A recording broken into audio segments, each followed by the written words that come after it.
जय श्री राम दोस्तों। आज हम बात करेंगे बांग्लादेश के बारे में, जहां बांग्लादेश की प्रधानमंत्री शेख हसीना ने प्रधानमंत्री के पद से इस्तीफा दे दिया है और साथ ही बांग्लादेश छोड़कर भाग गई है। जहां दूसरी ओर जनता के द्वारा उनके अवामी लीग को भी जला दिया गया है और साथ ही जनता के द्वारा ये नारा लगाया जा रहा है, छी छी हसीना, शर्म करो शर्म करो। अगर हम बात करें दूसरी ओर, बांग्लादेश भारत के साथ 4096 किलोमीटर की सीमा शेयर करता है, भारत के 5 राज्यों के साथ। आज वहां पे बीएसएफ का हाई अलर्ट लगा दिया गया है। वहीं अगर हम बात करें जनता के द्वारा दिखाए गए प्रदर्शन, गणा भवन में भी तोड़फोड़ किया गया है। साथ ही शेख हसीना के पिता शेख मुजीबुर रहमान जी की स्मारक को भी तोड़ा गया है, जिन्हें बांग्लादेश का बांगा बंधु कहा जाता है, जिसका मतलब होता है फ्रेंड ऑफ बंगाल। वहीं जनता के द्वारा यह आरोप लगाया जा रहा है कि जो अवामी लीग पिछले 15 सालों से पावर में है, वो हर जगह शेख मुजीबुर रहमान जी के ही नारे लगाती है। अगर हम बात करें, शेख हसीना जी के घर में भी लूट मचाया है, जहां पे उनके प्राइवेट कपड़े और काफी चीजों को लूटा गया है। अगर हम बात करें जनता जो इस निंदनीय प्रदर्शन को दिखा रही है, सड़कों पे उतर रही है, जो कि इससे पहले कभी ऐसा हुआ नहीं, इस हालात पे पहुंच गई कि शेख हसीना को भी इस्तीफा देना पड़ा। अगर हम बात करें राजनीतिक आंदोलन, वो हर जगह होती है और बांग्लादेश में भी होती है, लेकिन इस तरह से कभी नहीं हुआ कि हालात काबू से बाहर हो गए। लेकिन अगर हम इन चीज़ों को सही से जाने तो चलिए शुरू से शुरू करते हैं। मेरा नाम शुभम है और मैं भारत के प्यार से शहर दिल्ली में रहता हूँ।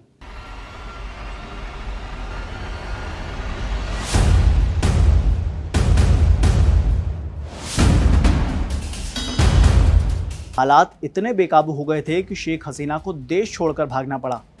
मगर इस पूरे मामले में दिलचस्प मोड़ तब आया जब विमान 5:36 पर भारत की राजधानी दिल्ली से सटे हिंडन एयरबेस पर उतरा। जहां बांग्लादेश में आज सरकारी नौकरियों में लागू रिजर्वेशन के खिलाफ 18 जुलाई काफी हिंसक दिन रहा। वहीं कोटा विरोधी प्रदर्शनों में 50 की मौत हुई।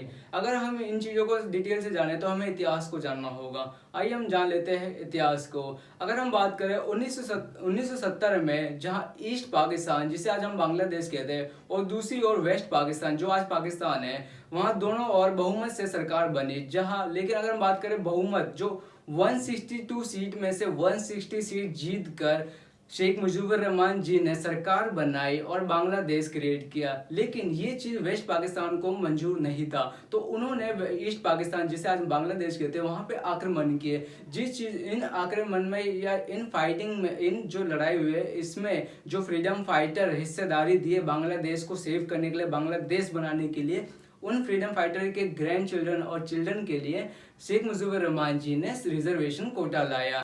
अगर हम बात करें रिजर्वेशन कोटा जो लागू किया गया था शेख मुजीबुर रहमान जी के द्वारा, उसे 2 भागों में डिवाइड किया। एक था 56% और एक था 44%। 56 को पहले जान लेते हैं। जो 56% था, उसमें से मेजोरिटी में 30% फ्रीडम फाइटर्स के चिल्ड्रंस और ग्रैंड चिल्ड्रन को प्रोवाइडेड है, जो इंडिपेंडेंस के टाइम, बांग्लादेश बनने के टाइम उस लड़ाई में शामिल थे, उनके फ्रीडम फाइटर्स। ठीक है, अब 30% डिवाइड हो गया। अब जो रिमेनिंग है, उसमें से जो 10% है वो वुमेन्स के लिए है, और जो 10% है वो है बैकवर्ड क्लासेस के लिए, और जो बाकी का बचा, उसमें से जो 5% है वो है एथनिक माइनॉरिटी, मतलब अल्पसंख्यकों के लिए, और दूसरा 1% जो लास्ट में बचता है वो है फिजिकल डिसेबिलिटी के लिए। तो इस तरीके से 56% को डिवाइड कर दिया रिजर्वेशन के लिए। जो रिमेनिंग 44% बचता है वो है बाकियों के लिए। तो जो स्टूडेंटों के अंदर जो गुस्सा है, जो जुनून है कि जो ये डिवाइड किया गया है 56% में, जो मेजोरिटी फ्रीडम फाइटर्स के चिल्ड्रन और ग्रैंड चिल्ड्रन को मिल रहा है, वो क्यों नहीं मेरिट बेस पे कर दिया जाए।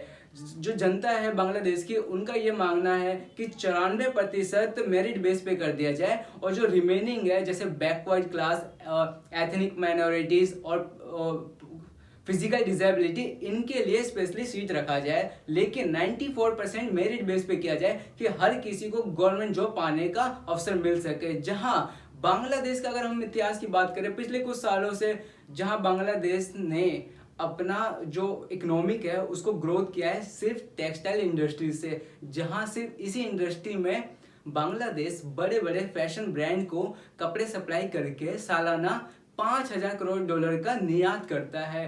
अगर हम वही बात करें जैसे कि एक भारत है और बांग्लादेश, दोनों के लिए गवर्नमेंट जॉब एम्प्लॉयमेंट एक काफ़ी बड़ा अवसर है। तो उसमें अगर जो बांग्लादेश के स्टूडेंट की डिमांड है वो काफ़ी हद तक सही है, क्योंकि उनके कहने के हिसाब से जो रिजर्वेशन है वो उनके हाथ से उनका सपना छीन रहा है। वहीं आज बांग्लादेश के स्टूडेंट्स और जनता को इन्फ्लेशन के साथ स्टैगफ्लेशन का भी सामना करना पड़ रहा है। अगर हम बात करें इन्फ्लेशन का मतलब होता है सप्लाई और डिमांड का एक सीसो जिसे बैलेंस करके रखा जाता है सरकार के द्वारा। जहां थोड़ा सा भी एक अप एक डाउन हुआ वहीं देश की इकोनॉमिक में गिरावट आ सकती है काफ़ी तरीके से। अगर हम बात करें सप्लाई, अगर मान लीजिए डिमांड पब्लिक की ज़्यादा होती जा रही है और सप्लाई बहुत कम हो रहा है, तो इस हिसाब से महंगाई बढ़ती जाएगी, इन्फ्लेशन आ जाएगा। सेम उसी तरह एक टर्म होता है स्टैगफ्लेशन, जिसका मतलब होता है इन्फ्लेशन प्लस अनएम्प्लॉयमेंट, महंगाई के साथ बेरोजगारी बढ़ती जाना।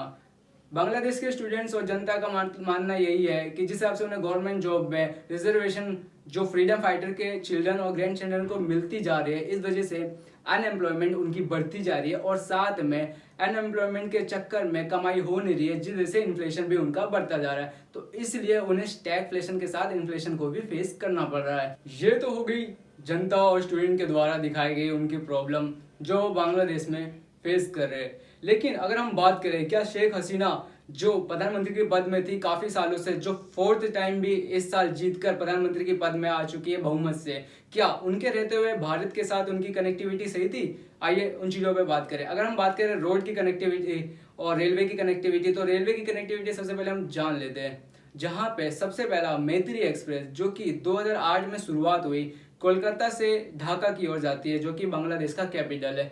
वहीं दूसरी ओर ट्रेन है बंधन एक्सप्रेस जो कि 2017 में शुरू हुई कोलकाता से खुलना जो कि बांग्लादेश में है। तीसरा जो ट्रेन है मैताली एक्सप्रेस जो कि जून 2022 में शुरुआत हुई न्यू जलपाईगुड़ी से लेके ढाका की ओर। ये तो हो गया रेलवे कनेक्टिविटी।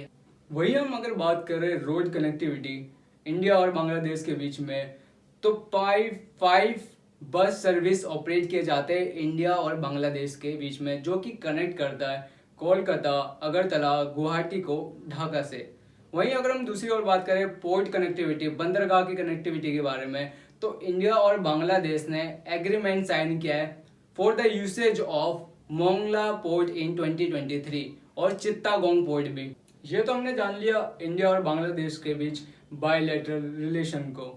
अगर हम बात करें नंबर्स पे, जहां 17 करोड़ की आबादी है बांग्लादेश की, वहीं हिंदुओं की आबादी है 1 करोड़ 35 लाख, जो कि लगभग 8% है पूरे बांग्लादेश की, जो कि सेकंड लार्जेस्ट माइनॉरिटी पॉपुलेशन है पूरे बांग्लादेश की। आज वहीं पे हिंदुओं के साथ अत्याचार हो रहा है, उनके घरों में घुस घुस के उन्हें मारा जा रहा है, तोड़ फोड़ किए जा रहे हैं, साथ ही मंदिरों को जला दिया जा रहा है, उनके बच्चे और बेटियों के साथ गलत व्यवहार किया जा रहा है। लेकिन क्यों हमेशा हिंदुओं के साथ ही क्यों?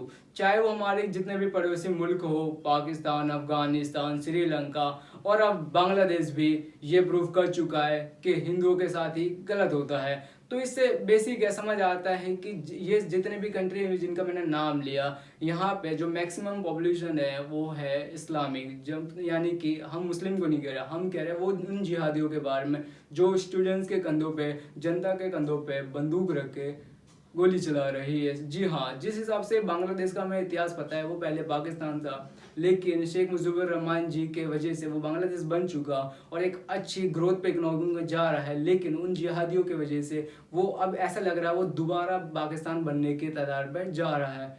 अगर उन्हें दिक्कत होती शेख मुजीबुर रहमान जी की बेटी शेख हसीना जी से, उनके रिजर्वेशन कोटा से, तो शेख हसीना जी के इस्तीफा देने के बाद, बांग्लादेश छोड़ने के बाद ये चीज़ें शांत हो जाती, लेकिन ये चीज़ें शांत नहीं और बढ़ती गई, और बढ़ी तो हिंदुओं पे ही क्यों आके ख़त्म होती है, हिंदुओं को ही क्यों मारा जाता है। जहां आज हिंदू मिलकर एकजुट होकर जय श्री राम का नारा लगाकर इन प्रदर्शनों से बचना चाहते हैं, इन जो गलत हो रहा है उन लोगों के साथ उस चीज़ों पे खड़ा हो रहे हैं जय श्री राम का मतलब अपने भगवान का नारा लगा के, वहीं दूसरी ओर जो जिहादी कंधों पे बंदूक रख के चला रहे स्टूडेंट के, वो उनके साथ गलत प्रदर्शन कर रहे हैं। तो इससे बेसिक समझ आता है एक मेंटल प्रिपेयर बंदे पे और एक जो भड़काए हुए बंदों पे क्या डिफरेंस होता है। तो वहीं अगर हम बात करें जिस हिसाब से अभी लास्ट कुछ मतलब लास्ट एक साल के पिछले की बात करते हैं, जिस हिसाब से पैलेस्तीन में, हमास में गाजा में अटैक हुए, उस हिसाब से पूरा भारत खड़ा हुआ, उस हिसाब से सारे मुसलमान, सारे एक्टर, सारे सोशल मीडिया खड़ा हुआ, भाईचारा दिखा रहे थे कि हम सब सपोर्ट करते, we support Palestine, we are stand with the Palestine. अब कहाँ गए, अब क्यों नहीं किसी का जवाब आया। बांग्लादेश में तख्ता पलट हुआ, क्या वो सही था? अगर तख्ता पलट ही करना था तो चौथी बार शेख हसीना को बहुमत से क्यों जिताया गया? तब ये गुस्सा नजर क्यों नहीं आया जनता और स्टूडेंट के द्वारा? सवाल मेरा आपसे, जहां 1,35,00,000 लोग हिंदुओं के लिए भारत खड़ा है अभी भी उन्हें शरण देने के लिए, सवाल ये है कि कल होके जब भारत में हिंदुओं के साथ ऐसा होगा तब क्या कोई कंट्री उन्हें शरण देगा? तब हम हिंदुएं कहाँ जाएंगे? सवाल ये है आपसे। आई होप आपको मेरी वीडियो काफ़ी इन्फॉर्मेटिव लगी होगी, तो वीडियो को लाइक और चैनल को सब्सक्राइब जरूर करें और अपने दोस्तों के साथ ज़्यादा से ज़्यादा शेयर करें। धन्यवाद।